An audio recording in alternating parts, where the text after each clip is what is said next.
Hey everyone, I'm Dr. Sam from University Animal Clinic. Today we have some very exciting news. I just finished up a course on how to perform an echo on our patients. So an echo is an ultrasound of the heart.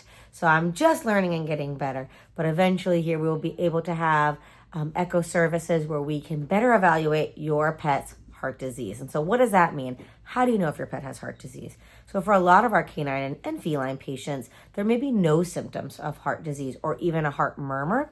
And so we will find that on exam. So oftentimes when we're doing our regular exam, we may hear a murmur and not see any symptoms. And so earlier that we diagnose problems with the heart, the better. And so with this ability to perform this ultrasound of the heart, we'll be able to find out the severity, the thickness of those heart muscles and valves, and be able to grade that heart disease. There's a scale that we grade these heart disease and heart murmurs on, and that dictates when and if we need medication. So that can be super helpful. These are often a diagnosis that we hear. Sometimes you may experience symptoms at home. There are points where you will see symptoms like coughing and things like that, and we'll get into that. So what does an echocardiogram show that an x-ray doesn't? So an x-ray, when we take it, just shows us if the heart is enlarged, is it in the right position, and some things like that. Whereas an echocardiogram will show us actually the valves themselves, the difference of the chambers, is the muscle enlarged or is it the chamber itself? And those can dictate different kinds of heart disease. And so really important to know, is it the muscle or is it the chamber or is it the valve? These are all different pieces that are within the heart that we can't see on x-ray, and an echo can help differentiate for us.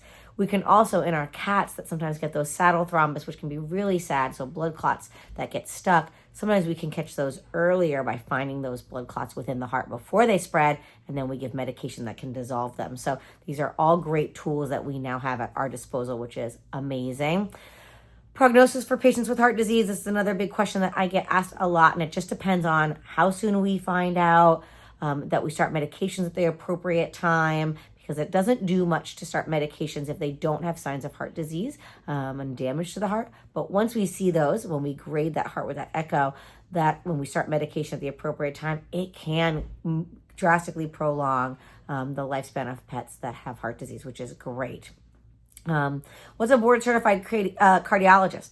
I am not one. So here at University Animal Clinic, I'll be able to perform an echo and send it off to be evaluated by a cardiologist. So I'm going to be catching those images of the heart with the ultrasound, and we'll be able to send those off, and the cardiologist will be able to measure, evaluate, and help us grade those heart disease. So it's going to be a great tool because we have very few certified cardiologists in our area. There are some, and when needed, those are super important for us to be able to refer our patients to. But when it's really mild and just early stages, that is something that we can help take the burden off of those cardiologists, helping get diagnosis early and prevent kind of people going to them if they don't need to yet, which is great. Save it for those pets that truly, truly need it.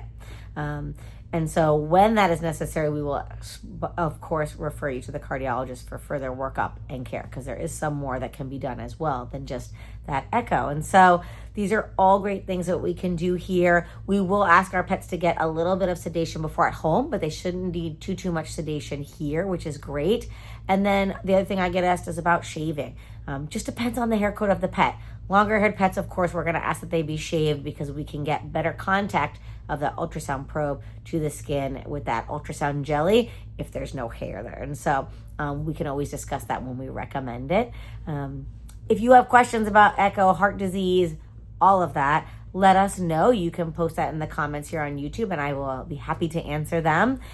If you want to get your pet scheduled for our first ones, we're doing them at about probably half off of what we're going to be eventually doing for them, while I'm still learning and getting practice on this this new tool that we have here. So if you have questions, let us know.